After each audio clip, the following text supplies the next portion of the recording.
always so good to hear our president's voice. Joe, I know you're still on the call. Thank you. I heard it from Doug's voice. We love Joe and Jill. We really do. They truly are like family to us. And we do, everybody here does. It's mutual. I knew you were still there. You're not going anywhere, Joe. I'm watching you, kid. I'm watching you, kid. I love you. I love you, Joe. Oh.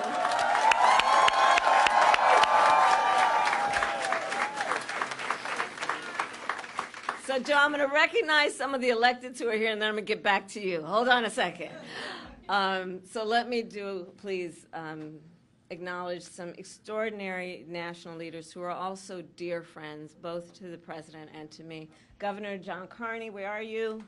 There you are. And his wife, they are here. Senator Tom Carper, my former colleague, and his wife is here. Chris Coons, my dear friend.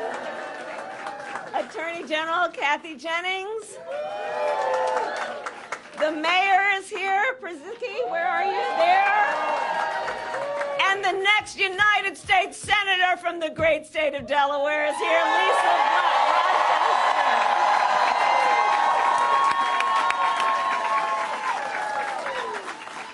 And I know everyone here has seen these elected leaders in this very campaign office on a regular basis. And I know Joe is so thankful to them for their lifelong friendship, but I want to thank them also because you guys have really been carrying some heavy water from the first days of our campaign. So thank you all. This truly is a Delaware family. Thank you. I want to thank Jen O'Malley Dillon. Where is she, Jen? I'm going to talk about her in a minute. Julie Chavez Rodriguez. Sheila Nix. There you are. And the entire team that is here. Thank you. I want to thank all of you. And those who are joining from offices across our nation. So Doug and I wanted to stop by today to thank everybody and to express just what we know to be true. You all have been working so hard. The people in this office have been working so hard. And you have given so much of yourselves, long days and nights. What you are sacrificing in terms of the time you could be spending with other friends and other family. And you're giving yourselves to our country because you love our country and you love Joe and you love me, and we know that. And so today, just right after Joe made his announcement, it was important for me to continue with his role of leadership in this office, of like him, who has said for many, many, many months, and I say it today, thank you all so very much for what you are doing and what you will continue to do. So let's applaud the team.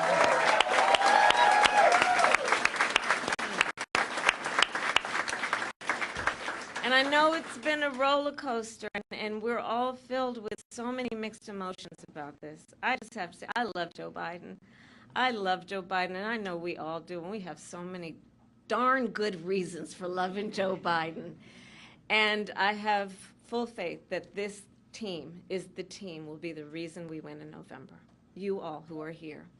And as Julie always says, and I will quote the great Julie, we are one team, one fight. One team, one fight.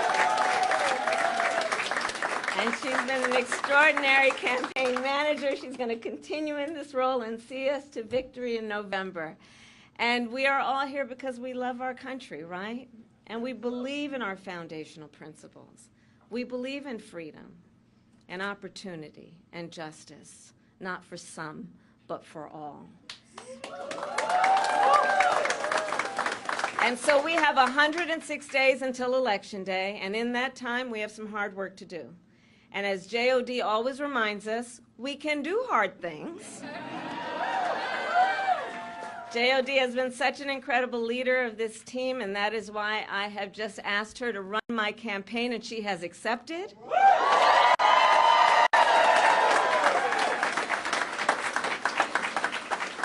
And so over the next 106 days, we are going to take our case to the American people, and we are going to win. We are going to win. And so now I'm getting back to you, Joe. I will tell you, it has been one of the greatest honors of my life, truly, to serve as Vice President to our President, Joe Biden. Joe's legacy of accomplishment, just over a lifetime, but just over the last 3.5 years, is unmatched in modern history. In one term, he has already surpassed the legacy of most presidents who served 2 terms in office. Think about it. And I know everyone here in the campaign, we know. But if we don't know, we got a problem. But I'm going to repeat some for those who might be guests at the moment. Joe got the COVID-19 pandemic under control. Remember those days? He has created more than 15 million new jobs. He brought together Republicans and Democrats and passed historic legislation. And I'm going to tell you, I'm a firsthand witness to all this work. I would sit with Joe in the Oval Office while he would bring members of both sides of the aisle and talk and listen and help them see what they may have in common and how we can actually work towards solutions. And because of their confidence in Joe, these accomplishments occurred. Joe has stood up for democracy at home, and he has stood up for democracy abroad, and he has always stood up for what he believes is right. And many of you may know, I first came to know Joe through his son, Beau. Beau and I worked together as state attorneys general. And back then, Beau would often tell me stories about his dad. And he would talk about the kind of father and the kind of man that Joe Biden is. And he would talk about the qualities of his father. And the qualities that Beau revered the most are the same qualities that I see every day in our president. His honesty, his integrity, his commitment to his faith and his family, his big, big heart, and his deep love of our country. And I don't need to tell you all, you know Joe's background, right? I mean, he grew up in a middle-class family in Scranton, and he has never forgotten where he comes from. And so again, I am a first-hand witness from being with him in the Oval Office to the Situation Room and seeing him on the global stage with world leaders. President Joe Biden fights for the American people, and we are deeply, deeply grateful for his service to our nation.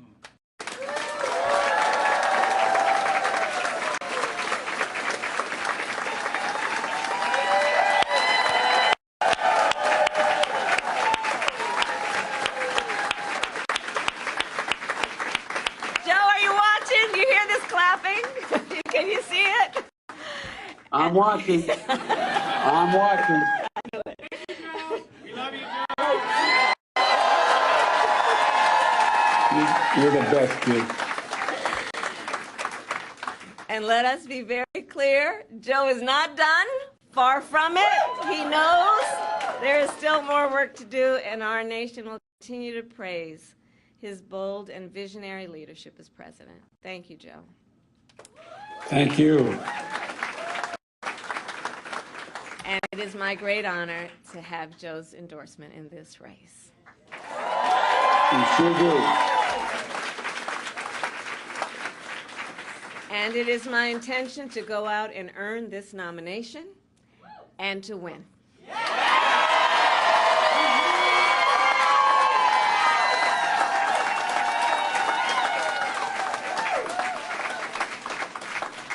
So in the days and weeks ahead, I, together with you, will do everything in my power to unite our Democratic Party, to unite our nation, and to win this election.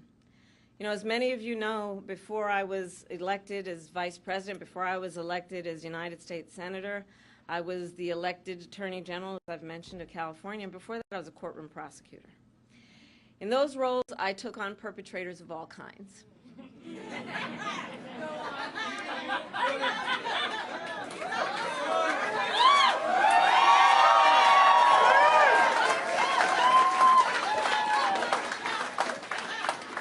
Predators who abused women, fraudsters who ripped off consumers, cheaters who broke the rules for their own gain. So hear me when I say, I know Donald Trump's type.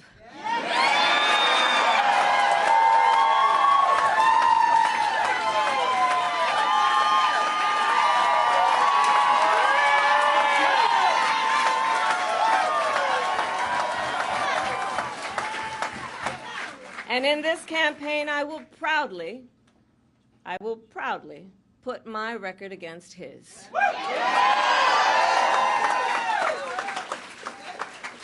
As a young prosecutor, when I was in the Alameda County District Attorney's Office in California, I specialized in cases involving sexual abuse. Donald Trump was found liable by a jury for committing sexual abuse. As Attorney General of California, I took on one of our country's largest for-profit colleges and put it out of business. Donald Trump ran a for-profit college, Trump University, that was forced to pay $25 million to the students it scammed. As district attorney, to go after polluters, I created one of the first environmental justice units in our nation. Donald Trump stood in Mar-a-Lago and told big oil lobbyists he would do their bidding for a $1 billion campaign contribution. During the foreclosure crisis, I took on the big Wall Street banks and won $20 billion for California families, holding those banks accountable for fraud. Donald Trump was just found guilty of 34 counts of fraud. But make no mistake, all of that being said, this campaign is not just about us versus Donald Trump. There is more to this campaign than that. Our campaign has always been about two different versions of what we see as the future of our country, two different visions for the future of our country. One focused on the future, the other focused on the past. Donald Trump wants to take our country backward to a time before many of our fellow Americans had full freedoms and rights.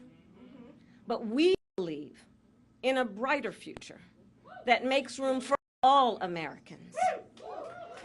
We believe in a future where every person has the opportunity not just to get by, but to get ahead. Reciba una paga justa y donde cada persona de la tercera edad se pueda retirar con dignidad.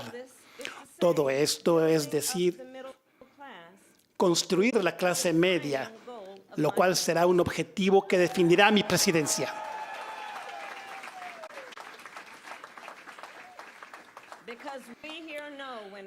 Porque aquí sabemos que cuando la clase media es fuerte, Estados Unidos es fuerte. Y sabemos que ese no es el futuro por el que pelea Donald Trump. Él y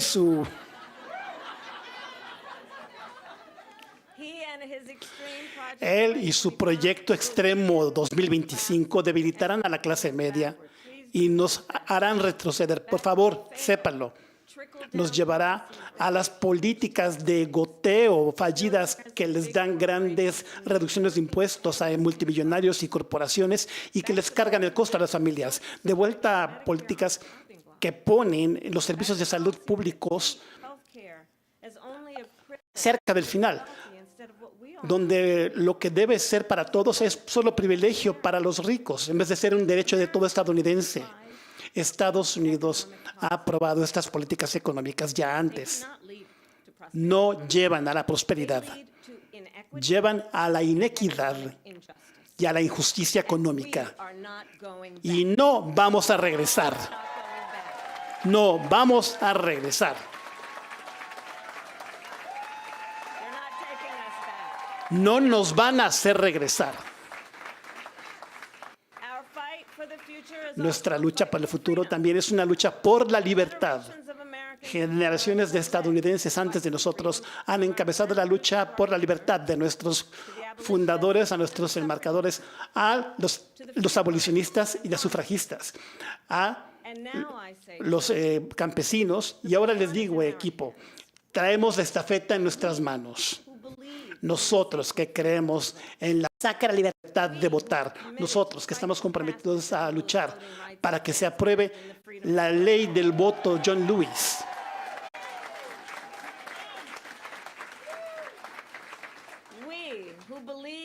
Nosotros que creemos en la libertad de vivir sin la violencia de las armas de fuego, y por eso vamos a trabajar para aprobar revisiones de antecedentes universales y una prohibición a las armas de asalto.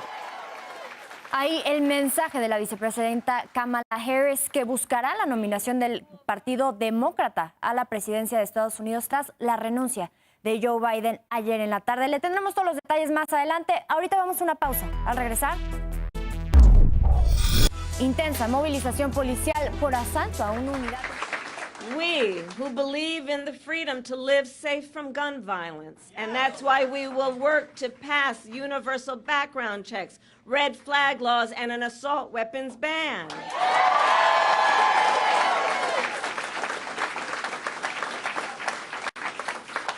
We who will fight for reproductive freedom, knowing if Trump gets the chance, he will sign a national abortion ban to outlaw abortion in every single state, but we are not going to let that happen.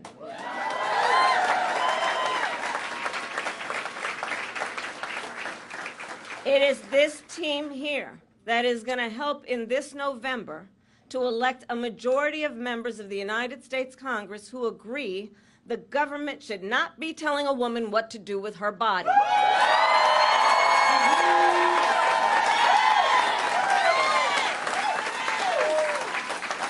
And when Congress passes a law to restore reproductive freedoms, as President of the United States, I will sign it into law.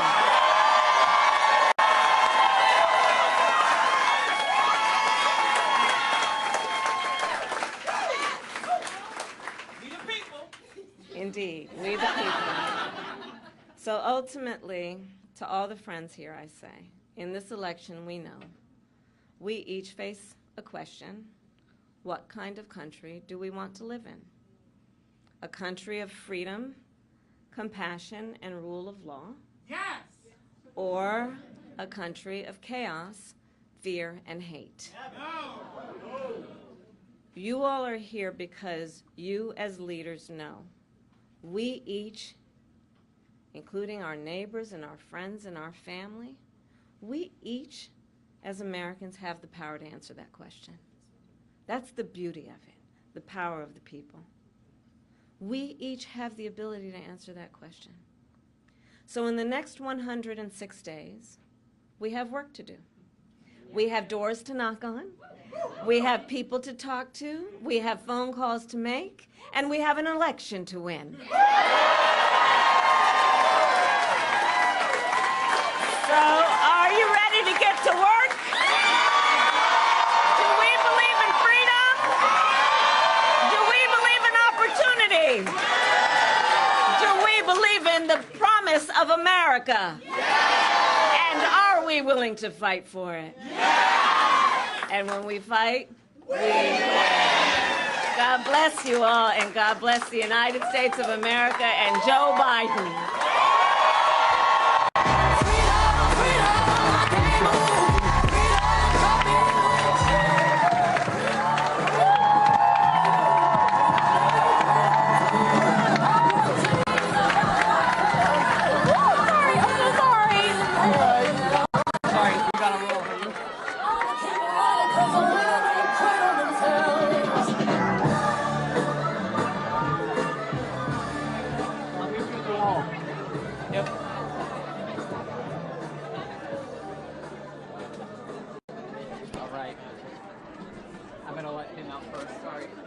Ozma, you good?